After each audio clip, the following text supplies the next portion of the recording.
Prasanna CV नामक एक राजा था। वह अत्यंत दयालु था। उसने 6 दान घर अलग अलग जगहों पर बनवाए थे। शहर के चारों दरवाजों पर एक एक दान घर था। एक शहर के बीचों बीच था और एक महल के प्रमुख दरवाजे पर था। इन्हीं दान घरों से वह गरीबों को दान दिया करता था।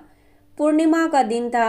राजा राजगद्दी पर बैठा बैठा सोचने लगा, ऐसी कोई भी वस्तु नहीं है जो मैंने दान में नहीं दी हो, फिर भी मैं संतुष्ट नहीं हूँ। मैं व्यक्तिगत रूप से कोई उपहार देना चाहता हूँ। आज यदि दान घर में कोई आकर कोई व्यक्तिगत उपहार मांगे तो मुझे अत्यधिक प्रसन्नता होगी। यदि कोई मेरा दिल मांगे तो मैं वह भी दे दूंगा। यदि कोई मेरी आंखें मांगे तो वह भी देने में मैं नहीं हिचकूंगा। कोई भी मानव उपहार ऐसा नहीं है जिसे मैं दे ना सकूं। राजा अपने सजे हुए हाथी पर बैठकर दान घर के लिए चला। इंद्र भगवान ने राजा पर नजर रखी हुई थी। उन्होंने सोचा, राजा सीवी याचक को अपनी आंखें देने की इच्छा रखता है। क्या सच में वह ऐसा कर सकता है? इंद्र भगवान ने राजा सीवी की परीक्षा लेने का निर्णय किया। उन्होंने एक अंधे ब्राह्मण का रूप धरा। राजा सीवी जब अपने दान घर जा रहा था, तभी ब्राह्मण वेशधारी इंद्र ने हाथी के सम्मुख आकर राजा का अभिवादन किया। राजा ने हाथी को रोककर पूछा, हे ज्ञानी ब्राह्मण, आपको क्या चाहिए?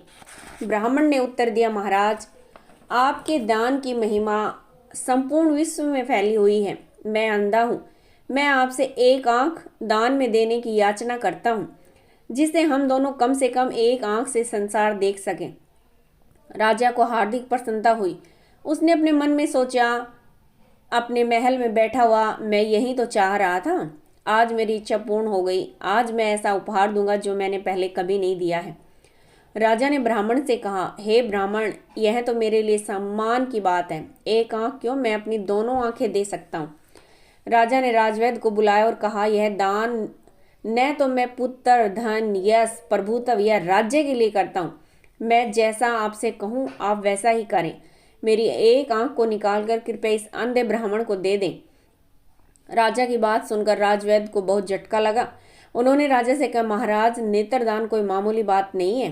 कृपया आप पुनर्विचार करें। दृढ़ निश्चय राजा ने कहा, मैंने इस बात पर बहुत विचार कर लिया है। आप देर ना करें। राजवैद्य ने कुछ जड़ी बूटियों को पीसकर चूर्ण तैयार किया। उस चूर्ण को नीले कमल में रखा और फूंककर थोड़ा सा चूर्ण राजा की दाहिनी आंख में डाला। आंख में दर्द हुआ और आंखें गोल गोल घूमने लगी। राजवैद्य ने पुनः राजा से कहा, महाराज, आपके पास अभी भी सोचने के लिए समय है। मैं अभी इसे ठीक कर सकता हूँ। राजा ने उसे आश्वस्त करते हुए कहा, मित्र, आप देर ना करें, अपना काम करें। राजवैद्य ने पुनः थोड़ा चूर्ण राजा की आंख में डाला। आंख में असहनीय पीड़ा हुई और आंख गड्ढे के बाहर निकल आई। राजवैद्य ने फिर राजा से कहा, महाराज, कृपया पुनर्विचार करें, मैं अभी भी ठीक कर सकता हूँ। राजा ने जोर देते हुए कहा, शीघ्र करें, देर ना करें। एक बार फिर से राजवैद्य ने राजा की आंखों में चूर्ण डाला। इस बार आंख गड्ढे के नस के सहारे लटकने लगी। महाराज, आपके पास अभी भी पुनर्विचार करने का समय है। मैं अभी भी वापस ठीक कर सकता हूँ, राजवैद्य ने कहा। राजा ने असहनीय पीड़ा को सहते हुए कहा, नहीं, देर मत करें। राजा की स्थिति देखकर रानी और मंत्री ने विलाप करते हुए राजा के पैर पकड़ लिए और कहा, महाराज, नेत्रदान न करें। राजा ने दर्द सहते हुए राजवैद्य से कहा, कृपया शीघ्र काम पूरा करें। राजवैद्य ने बाएं हाथ से आंख पकड़ी और दाहिने हाथ से औजार से नस को अलग कर राजा के हाथ में दे दी। अपना दर्द सहन करते हुए राजा ने नेत्र ब्राह्मण को देकर कहा, हे ब्राह्मण, मैं नेत्रों से अधिक परम ज्ञान को चाहता हूँ। इस नेत्रदान को परम ज्ञान के नेत्रों को पाने का कारण बनने दे। ब्राह्मण ने राजा से नेत्र को पाकर अपनी आंख के गड्ढे में बैठा लिया। वह आंख खिले हुए नीले कमल की भांति लग रही थी। राजा सीवी ने अपनी एक आंख से ब्राह्मण को देखा और कहा, आह, मेरा नेत्रदान सफल हो गया। तत्पश्चात उन्होंने अपना दूसरा नेत्र भी ब्राह्मण को दान में दे दिया। नेत्र पाकर ब्राह्मण ने उसे भी अपनी दूसरी आंख में बिठा लिया और महल से चला गया। राजमहल में उपस्थित सभी लोग मूक बनकर उसे देखते रह गए। इस महान दान के पुण्य से राजा शीघ्र ही स्वस्थ होने लगे। उनकी आंखों के गड्ढे भर गए कुछ दिनों तक महल में रहने के पश्चात उन्होंने सोचा, एक अंधे व्यक्ति को शासन से क्या लेना देना, मैं एक भिक्षुक बनकर तपस्वी का जीवन जीऊंगा। राजा ने मंत्रियों की सभा बुलाई और उन्हें अपना निर्णय सुनाया। राजा को पालकी में बैठाकर एक उद्यान में लाया गया और एक सरोवर के किनारे बिठा दिया गया। एक सहायक राजा की सेवा के लिए नियुक्त कर दिया गया।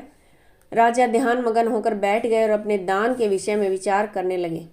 राजा के पुण्य कर्मों से इंद्र का आसन हिल उठा। इंद्र स्वयं उद्यान में प्रकट हुए। उनकी पदचाप सुनकर राजा ने पूछा, कौन है वहां? इंद्र भगवान ने कहा, मैं इंद्र भगवान हूँ, मैं तुम्हारे पास आया हूँ, बोलो तुम्हें क्या चाहिए। प्रसन्न होकर राजा ने कहा, हे भगवान, मेरे पास सब कुछ है, पर्याप्त मात्रा में धन और सेना है, इस अंधे को और अधिक कुछ नहीं चाहिए। इंद्र भगवान ने पुनः कहा, हे महान राजन, दान का प्रतिदान उसी जन्म में प्राप्त होता है, आप सत्य क्रिया करें, आपके नेत्र आपको पुनः प्राप्त हो जाएंगे। राजा सीवी ने सत्य क्रिया करी। उन्होंने कहा, जिस किसी याचक ने मुझसे याचना करी वे सभी मुझे अति प्रिय थे, ये सत्य वचन मेरी आंखें ठीक करे। राजा के सत्य वचन से उनकी एक आंख ठीक हो गई। फिर उन्होंने दूसरा वचन कहा, एक अंधे ब्राह्मण ने जब मुझसे याचना करी तब मैंने उसको अपने नेत्र दे दिए। उस समय मैं प्रेम और आनंद की भावना से ओतप्रोत था।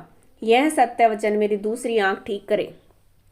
तुरंत ही राजा को अपनी दूसरी आंख भी ठीक हो गई। उनकी नई आंखें दिव्य नेत्र के रूप में जानी गई। मंत्रियों की सभा हुई। राजा के नेत्र वापस आ गए हैं, यह खबर पूरे राज्य में फैल गई। उन्हें देखने के लिए लोगों की भीड़ इकट्ठी हो गई।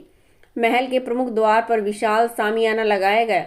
चंदन के महल में सफेद मंडप के नीचे बने सिंहासन पर राजा बैठे थे। उन्होंने घोषणा करी, सीवी के राज्य के लोग मेरी आंखें देखें, कोई भी ऐसा धन नहीं जिसे न दिया जा सके। प्रतिदिन भोजन करने से पूर्व आप सभी कुछ न कुछ अवश्य दान किया करें। सीवी के लोगों ने तभी से दान देना तथा कल्याणकारी कार्य करने अपने जीवन में प्रारंभ कर दिए। इस कहानी से हमें यही सीख मिलती है कि जीवन में दान से बढ़कर और कुछ भी नहीं है। धन्यवाद।